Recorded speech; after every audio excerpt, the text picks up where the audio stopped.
Where did the fish come from? And then it's... Guys, I think I'm gonna cry. This is one of the best transitions I have ever seen. Today, I'll be reacting to video transitions that get more and more complex. Yo, it's Herman here on the Olufemi channel, and as a video creator, I'm always keeping my eyes peeled for visuals to inspire me. When you've become jaded by the industry, you just want something that makes you feel alive.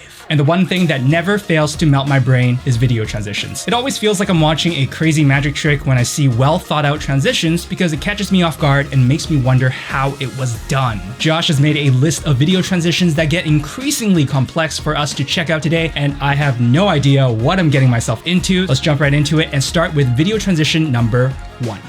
Check it out. Okay, we got an insane hyperlapse. Jeez. Oh my lordy. I've always been jealous of people who make these types of hyperlapse. Like, look at this zoom in. Now, the thing I love about these videos is that it feels like when you're watching it, you're on a roller coaster, but it's like a roller coaster that you've never been on before because it takes you through the city in this like really warpy, insane perspective. Like, this is so smooth. I love the parallax of like the trees and stuff like that. The way that the camera just continues that motion of like pushing in. Oh, very satisfying to watch. That was a great way to start things off. All right, let's check out the next one. Some guys sing Jump. Got a little bird's eye. Oh, whoa. We're gonna watch that again. Dude, that's insane. That's a very, very smart use of, I'm assuming, roto work with the subject so that they're just jumping and then just getting a drone and just flying it all the way up. That's really creative. I kind of want to try that one day. Creators, man. There's so many amazing ones. I just want to be one of them. All right, let's check out the next one. You can't jump off a 12th floor though. Oh no. Oh no, what are we getting into? I'm actually a little afraid of heights, so watching this is giving me some sweaty palms. Is he actually gonna... Well, okay, so we know it's gonna be a video effect, right? But how's he gonna jump out where... Bro. This is what I mean by magic tricks, you know? Like, you get this expectation that something's gonna happen. Like, look at all that. That's gotta be tracked, right? So that it looks like you're actually looking at a building from the 12th floor. It turns out, like, that's gotta be the transition moment, right? Where he sets the camera down. So... I'm just trying to think, like, okay, so it's the same building, right? Oh, okay, so here's my theory. What he did was probably place like a blue screen or green screen all around the outside of his window. And then he had a separate footage where he's looking out the window and stuff like that. And then he added that to the background. And then he comes back out. And then that transition point that I was saying where he's placing the camera down, that is when it is the actual like first floor that he's jumping out. So that's my guess. I have no idea, but it was so well executed. I am very impressed so far. But this entire video is definitely living up to its name because it is getting increasingly more complex. On to the next one. We got someone just cleaning his sword, I guess. That's neat.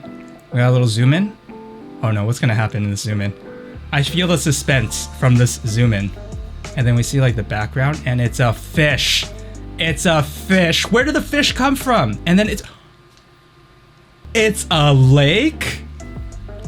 Guys, I think I'm gonna cry. That was beautiful. I have never seen something so beautiful in my life. The fish wasn't even part of the transition. I think it's because it's kind of like low quality. I couldn't tell that it was an aquarium in the back, and then boom.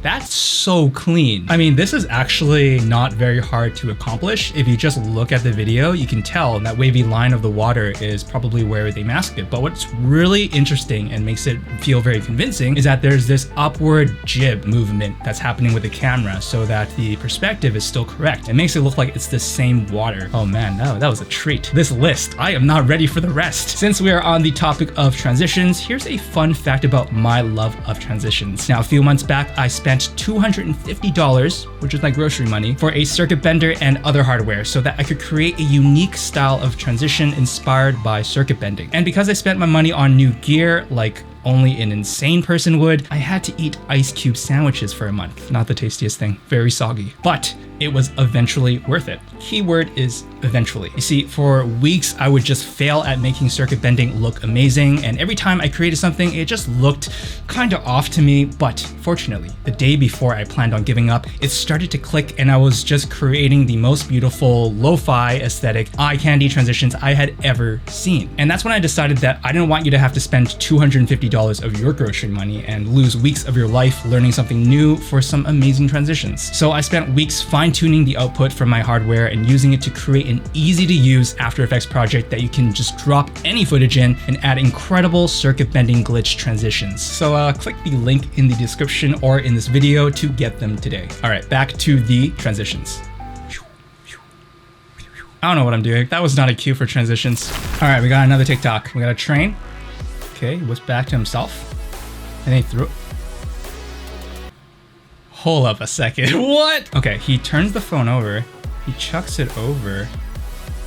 And then it's actually him on the train. This guy is so good. Harry RS. I want to be like you when I grow up. My theory is he's got a separate shot, right? Where he's outside. He must have like a friend that pulls the phone back. And then he's got a separate shot where he actually rides the train. And then he puts his phone close to the glass while he's on the train and then pulls out. When you see him outside while the camera is pulling out, that's actually rotoed. I'm pretty sure that's a cutout, but it's tracked really well to look like he's still outside, but he's actually holding the phone. I watched a lot of magic tricks growing up. I'm pretty sure that fascination is what leaked over to my interest in VFX. And now watching it again, it's like a little kid watching his first magic trick again. And then we got another video. It's the same guy. I mean, he deserves all his attention. Hold on a second. Hold on one diddly darn second. He drops it from the bridge, catches it in the car. This is in VFX. This is magic. So he's got to have just dropped the phone. So he's got a shot like that. It might be like a 360 camera. And then he just got a shot where he's receiving it from the top of his car. And then he basically tracked the footage of dropping it off the bridge. My words, they're not working. Just like my brain. My brain's not working. Harry, I'm gonna build a shrine in my closet. VFX videos of the stuff you've created. Oh, okay. I've seen this clip already, but it is still worth watching because it is insane. Look at this. And then it goes on to the battlefield. This is one of the best transitions I have ever seen because that blood into the sugar turns into the texture of the ground, and we see these people with guns about to raid this drug lab, this candy lab. Oh, this one's really good as well. Oh, this one's like classic transition that a lot of people are just, you know, praising it. And it's well deserved because it is so smooth. Like, check this out, check this out. Boom, it's actually a reflection. I remember there was an interview with the person who made this film, and he was saying it actually is VFX. Some people had theories that it was done practically because it just looked so good. All right, we got a guy checking his phone. What in heavens? Okay, let's check this out again. Does she... Oh, that's real good. That's real good. That's very good use of 3D to create objects that will just fluidly...